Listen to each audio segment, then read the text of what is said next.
दोस्तों, बहुत समय पहले की बात है। एक छोटे से गांव में अर्जुन नाम का एक युवक रहता था।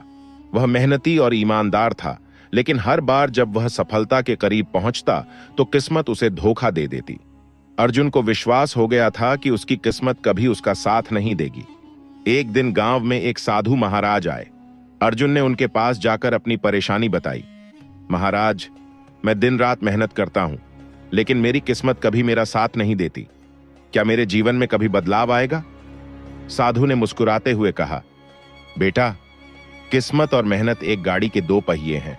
अगर एक पहिया खराब हो जाए तो गाड़ी रुक जाती है, लेकिन यह भी सच है कि सही दिशा में कोशिश करने से किस्मत भी साथ देने लगती है। अर्जुन ने उनकी बात सुनी, लेकिन उसे समझ नहीं आया कि सही दिशा क्या है।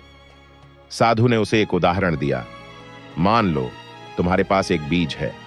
अगर तुम उसे सही समय पर, सही जमीन में और सही तरीके से नहीं बोओगे तो क्या वह फल देगा? मेहनत सही दिशा में होनी चाहिए। यह सुनकर अर्जुन सोच में पड़ गया। अर्जुन ने ठान लिया कि वह सिर्फ मेहनत नहीं करेगा, बल्कि सही तरीके से और सही लक्ष्य के लिए काम करेगा। उसने गांव के बड़े किसान रामलाल से खेती के गुर सीखने शुरू किए। कुछ महीनों में अर्जुन ने न केवल खेती में महारत हासिल की, बल्कि अपनी जमीन पर इतनी अच्छी फसल उगाई कि लोग हैरान रह गए। जब गांव के लोग अर्जुन की तारीफ करने लगे तो उसने महसूस किया कि किस्मत वही होती है जो हमारी मेहनत और दृढ़ निश्चय से बनती है। उसने अब समझ लिया था कि किस्मत को दोष देने के बजाय हमें अपनी मेहनत पर ध्यान देना चाहिए।